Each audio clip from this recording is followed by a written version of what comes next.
चलिए जानते हैं आज शाम की हिमाचल प्रदेश के सभी जिलों की सिलेक्टेड काम की बड़ी खबरों को। पर अभी तक आपने इस वीडियो को लाइक नहीं किया है तो लाइक कर दीजिए। 29 व 30 को आंधी के साथ भारी बर्फबारी, वर्षा व ओलावृष्टि का येलो अलर्ट।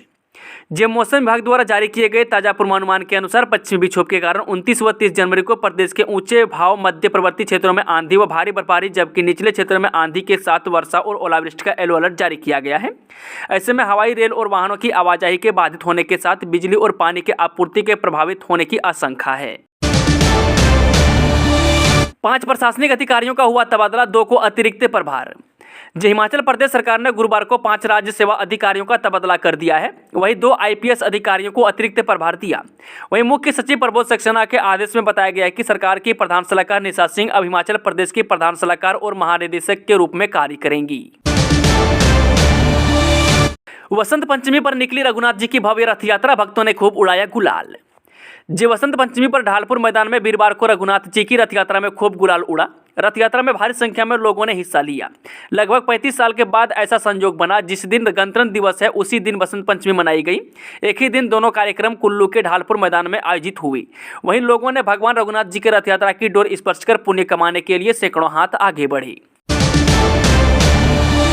कीचड़ पर स्किड होकर खाई में गिरी कार, चालक की मौत, 1 घायल। उपमंडल की चौहार घाटी में एक कार के धरमेहर क्षेत्र में 500 मीटर गहरी खाई में गिरने से चालक की मौत हो गई, जबकि दूसरा गंभीर रूप से घायल हो गया।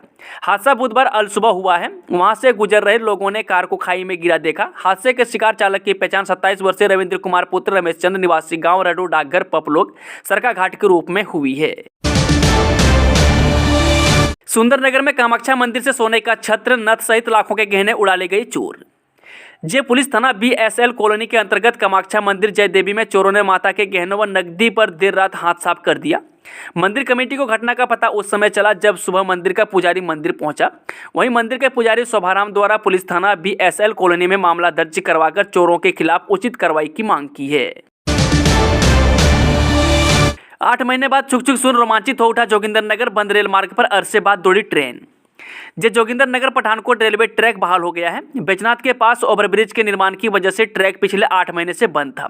वहीं रेलगाड़ियों के दोबारा संचालन से घटा मोहन घाटी, एहजू, सुकाबाग, चौतंडा तथा जोगिंदरनगर के लोगों ने राहत की सांस ली है।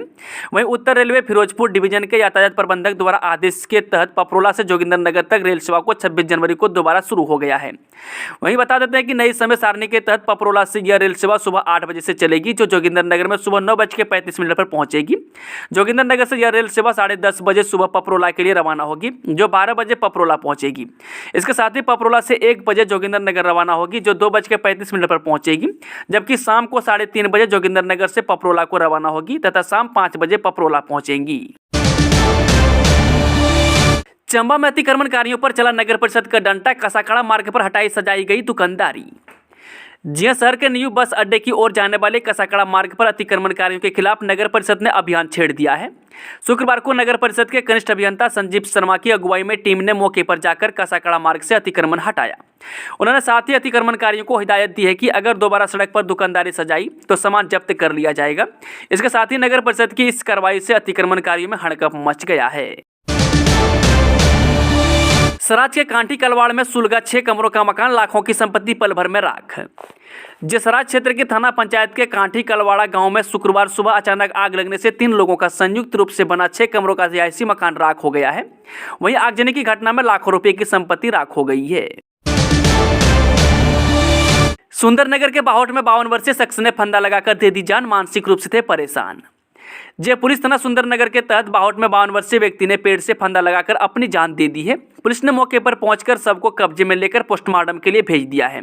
बताया जा रहा है कि 52 वर्षीय नागेंद्र पुत्र बंसीराम गांव बाहोट ने घर से 100 मीटर दूर पेड़ की टहनी से रस्सी की मदद से फंदा लगा लिया। मृतक की पत्नी व बेटे ने पुलिस को दिए बयान में बताया कि नागेंद्र को 4 वर्ष से पहले सड़क दुर्घटना में चोट लग गई थी, जिसके बाद वह लंबे समय से मानसिक व शारीरिक रूप से परेशान रहते थे और गत 22 जनवरी से घर से लापता चल रही थी।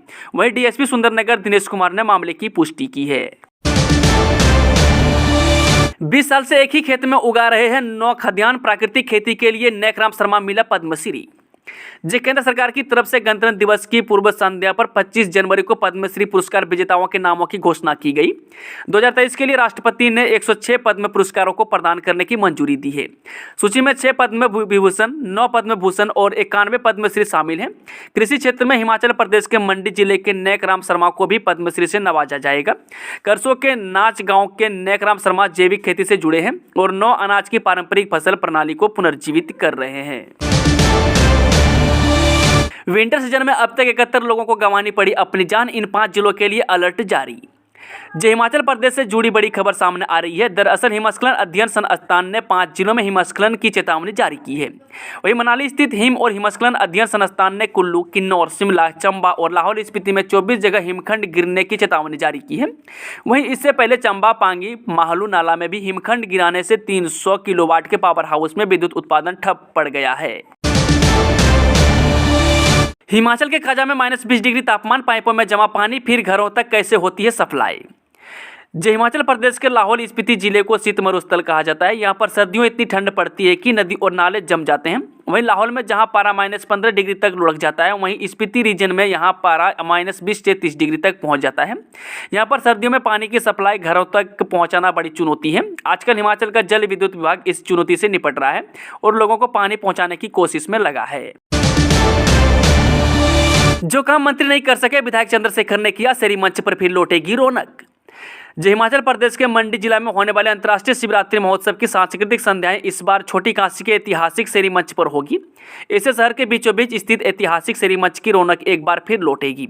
वहीं लोगों के विरोध के बावजूद बीते 12 साल से शिवरात्रि महोत्सव की सांस्कृतिक संध्याएं पड्डल मैदान में मेला स्थल पर ही आयोजित की जाती थी, लेकिन इस बार जिला प्रशासन ने सांस्कृतिक संध्याओं को शहर के ऐतिहासिक सेरी मंच पर करवाने का निर्णय लिया है। इस बात की मुहर मंगलवार को अंतर्राष्ट्रीय शिवरात्रि महोत्सव पर भयोली में आयोजित आम सभा में सर्वसम्मति से लगाई गई है।